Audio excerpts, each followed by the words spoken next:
이번에 나눌 말씀은 마가복음 10장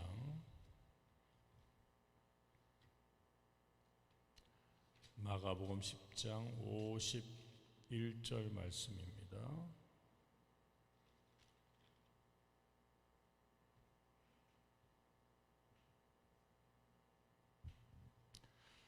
마가복음 10장 51절, 52절까지 같은 목소리로. 자, 시작. 예수께서 일러 가라사대 내가 무엇을 하여 주기를 원하느냐? 소경이 가로되 선생님이여 보기를 원하나이다. 예수께서 이르시되 가라 내 믿음이 너를 구원하였느니라 하시니 저가 곧 보게 되어 예수를 길에서 젖추니라. 이는 하나님의 말씀이니라. 아멘. 오늘 저는 마가복음 10장 51절 52절 말씀을 통해서 선생님이여 보기를 원하나이다, 선생님이여 보기를 원하나이다 라고 하는 제목으로 함께 은혜를 나누겠습니다. 오늘 본문의 주인공은 바디메오죠.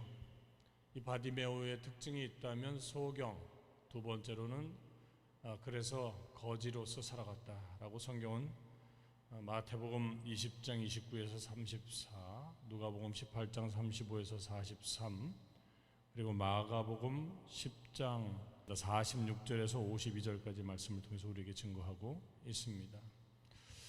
예수님께서 여리고에 들어가셨다가 제자들과 함께 더불어서 여리고로 들어가셨다. 그런데 예수님 혼자 움직이시는 게 아니죠. 수많은 무리들이 예수님을 쫓았습니다. 여리고로 들어갈 때 무리가 하고 몰려가고, 또 여리고를 빠져나올 때 예수님 뒤에는 수많은 사람들이 쫓았음을 성경은 우리에게 증거하고 있습니다. 그런 가중에 바디메오가 예수님이 지나가신다는 소리를 듣고 예수님께 크게 소리 지르는 장면이 등장을 하고 있습니다. 뭐라고 소리를 질렀나 보니까 다윗의 자손 예수님 저를 긍휼히 여기소서. 바디메오가 예수님을 찾는데 다윗의 자손임을 알고 있습니다. 그래서 다윗의 자손 예수님 저를 긍휼히 여기소서라고 예수님의 이름을 크게 불렀다는 것을 47절에 기록하고 있습니다. 많은 사람들이 야, 좀 조용히 좀 해라, 왜 이렇게 시끄럽게 굴어? 예수님과 함께 동행하다 보니까 너무 많이 떠들고 그러면 예수님 음성이 잘 안 들릴 거 아니에요. 그러니까 많은 사람들이 그 소경을 꾸짖고 말렸습니다. 그럼에도 불구하고 바디메오는 더 큰 목소리로 예수님을 불렀다고 48절 말씀을 통해서 증거하고 있습니다. 소리가 얼마나 컸든지 주님은 그 소리를 들으시고 가던 길을 멈추셨습니다. 그리고 야, 저 사람을 나한테 좀 불러와. 예수님의 명령에 의해서 여러 사람이 가서 소경을 불렀죠. 그래서 소경은 좌절하고 있었을 거 아니에요. 그러니까 가서 소식을 전하는 사람들이 뭐라고 전하냐 하면 야, 힘을 내라, 힘을 내서 용기를 내서 일어나 예수님께 가라, 예수님께서 부르신다. 너무나도 기쁜 소식이죠. 그래서 소경은 자기 겉옷을 벗어 던지고, 오늘 본문의 핵심이에요, 벌떡 일어나 예수님께 다가왔다라고 증거하고 있습니다. 예수님은 그 소경에게 묻죠. 내가 뭘 해줘야 되니? 그때 소경이 이렇게 대답합니다. 선생님이요, 오늘 제목이에요. 제가 다시 보기를 원하나이다. 다시 볼 수 있기를 원하는 것이죠. 주님은 소경에게 가라, 내 믿음이 너를 구원하였다. 이게 무슨 얘기입니까? 소경이 어떤 것을 요구했을 때 그 소경에게 다른 것을 요구하지 아니하고 그냥 가라는 거예요. 용기를 내서 겉옷을 벗어 던지고 예수님께 다가갔던 이 바디메오에게 야, 그냥 가, 네 믿음이 너를 구원했다. 예수님의 선언은 구원의 선언이었죠. 눈을 뜨게 한다든지 그 소경의 환경을 바꾸어 주시는 것이 아니라 소경을 구원시켜 주시는 것이 예수님의 뜻이었고, 그래서 내 믿음이 너를 구원하였다라고 말씀하고 있습니다. 그리고 그 소경은 다시 보게 되었습니다. 그리고 예수님을 따르는 자가 되었다. 오늘 본문은 우리에게 증거하고 있습니다. 이 말씀해 주시는 교훈을 살펴보도록 하겠습니다. 첫 번째, 예수님의 이름을 크게 부르는 기도가 있어야 됩니다. 예수님의 관심을 가질 수 있는 방법이 무엇이었습니까? 큰 목소리로 예수님의 이름을 부르는 것이었습니다. 오늘날 우리가 기도할 때 소극적이에요. 그리고 남을 너무 의식해요. 오늘 본문에 등장하고 있는 바디메오는 전혀 남을 의식하지 않습니다. 주님의 이름을 크게 부릅니다. 사무엘상 1장에 등장하는 한나를 보십시오, 여러분. 그 기도하는 모습이 마치 미친 것 같고 술 취한 것 같다라고 성경은 기록해서 그때 엘리 제사장이 바라봤을 때 그렇단 말이에요. 얼마나 모양새가 보기 안 좋았느냐 말이죠. 그러나 남을 의식하지 않는 간절한 기도가 한나에게 태의 문을 열었다.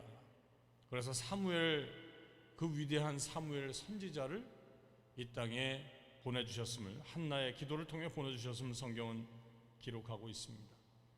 한나라고 하는 이 인물은 진짜 가난하거나 부족하거나 약간 정신적으로 문제가 있거나 알코올 중독자가 아닙니다. 그의 배경은 남편을, 아주 훌륭한 남편을 만났죠. 그래서 일단 부유층이에요. 사무엘상 1장 2절. 그리고 두 번째로는 가문이 뛰어난 가문이에요. 사무엘상 1장 1절. 그리고 사무엘상 1장 3절 말씀 보니까 신앙이 있는 집안이에요. 그 집안에 가서 한나는 자녀를 생산하길 원했습니다. 다 환경도 좋고 다 좋은데 자녀 하나를 얻지를 못했어요. 그러나 자신의 남을 의식하는 체면 따위는 아랑곳하지 않고 하나님 앞에 간절히 기도하는 그 기도의 모습이 마치 술 취한 여인처럼 보였으니 얼마나 뜨겁게 간절히 애원했는지를 우리는 살펴볼 수가 있습니다. 사무엘상 1장 9절에서 18절 말씀이 증거하고 있습니다. 기도는 체면을 차리는 것이 아니라, 남을 의식하는 것이 아니라 예수님의 이름을 크게 불러 다른 사람이 야 그만 좀 해라 할 정도로 열정적으로 해야 된다는 겁니다. 그럴 때 우리 주님이 우리의 기도에 귀를 기울이시고 우리 각자의 문제를 이해하시는 가운데 우리를 부르시고 너의 믿음이 너를 구원하였다, 그렇게 선언해 주시는 축복이 있을 줄로 믿습니다. 두 번째로는 자기 겉옷을 벗어 던졌어요. 진정한 기도는 자기 겉옷을 벗어 던지는 신앙의 정신이 필요합니다. 성경에서 자신의 겉옷을 벗어 던진다는 것은 모든 무거운 것과 얽매이기 쉬운 죄를 벗어버리는 행위로 볼 수 있습니다. 히브리서 12장 1절 말씀이에요.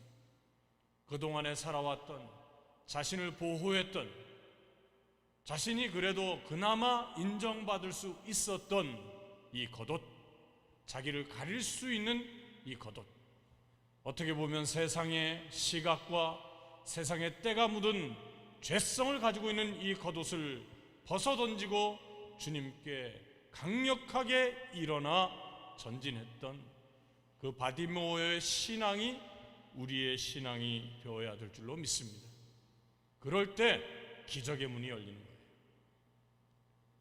나를 꽁꽁 감싸고 있는 이 자존심, 그리고 나를 보호할 만한 장치들을 가지고 하나님을 만난다면 그것은 하나님께 나아가는 모습이 아니라 하나님께도 체면치레하는 거예요.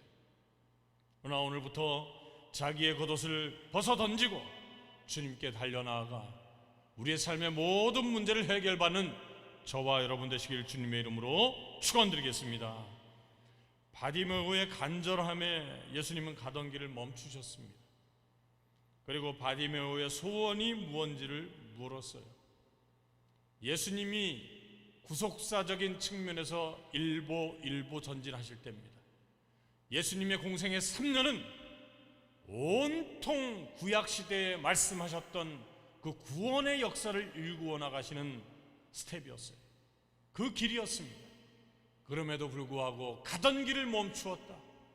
하나님의 진행의 속도, 구속의 속도를 멈추고 바디메오에게 말씀하셨다는 겁니다.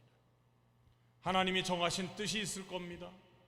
그리고 모든 일들은 그 정해진 대로 갈 거예요. 하지만 우리가 예수님의 이름을 크게 부르고 우리의 옷을 겉옷을 벗어 던지고 나아갈 때 주님의 그 기획과 주님의 계획을 멈추시고 우리의 문제를 먼저 해결시켜 주시는 축복이 있을 줄로 믿습니다.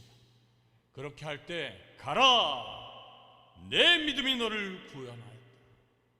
오늘도 우리 보고 야, 뭐 해, 이거 저거 하면 될 거야. 왜 무당들 만나면, 신내린 사람들 만나면 그러죠. 야, 거기 뭐 속옷을 어떻게 해라, 뭘 어떻게 해라, 이유가 많아요. 그러나 오늘날 우리 주님은 야, 가라, 너의 믿음이 너를 구원하였다. 오늘도 우리가 믿음 있는 기도를 하나님께 온전히 올릴 때 우리의 간절함이 예수 그리스도께 전달이 되고 주님이 그 기도를 그대로 받아 아버지 하나님께 잘 전달할 때마다 우리의 삶 가운데 구원의 문이 활짝 열릴 줄로 믿습니다. 그럴 때 바디메오가 눈을 떴습니다. 그리고 예수님을 따르는 제자가 되었다. 이게 얼마나 중요해요. 그가 구원을 받았다는 증거입니다. 오늘도 주님의 이름 크게 부르며 기도하십시오. 우리 제주축복교회가 기도 훈련이 좀 필요해요. 남을 의식하지 않고 뜨겁게 기도의 소리가 이 성전을 가득 메워야 할 줄로 믿습니다. 그리고 오늘도 이 죄성 있는 내 옷을 과감하게 버리십시오.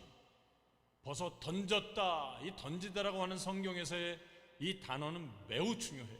다시 가져오지 않는 장소로 던지는 거예요. 오늘도 그렇게 던져내므로 우리가 아주 주님 앞에 정성스럽게 우리를 커버하지 않아도 우리 주님께서 우리를 받아주실 것을 믿고 그렇게 기도하는 시간 갖기를 원합니다. 그럴 때 오늘도 우리의 기도의 문제, 그리고 우리가 해결받고자 하는 모든 문제가 반드시 해결받을 줄로 믿습니다. 그럴 줄로 믿고 주님의 이름으로 축원드리겠습니다. 다 같이 여러분 나라와 민족을 위해서 기도해 주시기 바랍니다. 그리고 한국교회와 제주축복교회 사명을 위해서 기도해 주실 때 특별히 성전을 위해서 기도해 주십시오. 여러분, 우리는 할 수 없습니다. 그러나 하나님께서 한 번만 생각해 주시면 가던 길을 멈추시고 우리를 돌아보실 때에 우리의 문제가 해결될 줄로 믿습니다. 그렇게 기도해 주시길 바라고, 우리 각자 가정을 위해서 다 기도하실 때 아픈 분들, 그리고 물질 때문에 힘들어하는 분들, 그리고 신앙 때문에 힘들어하는 분들, 오늘 새벽 제단을 쌓고 기도의 문을 열 때 아버지 하나님께서 모든 문제를 해결시켜 주실 줄로 믿고 다 같이 두 손 높이 드시고 아멘 할렐루야 삼창하시고 기도하십니다. 아멘 할렐루야, 아멘 할렐루야, 아멘 할렐루야. 살아계신 아버지 하나님, 은혜와 사랑을 감사함을 드립니다. 오늘도 아버지 하나님께서 우리 각자를 불러주시고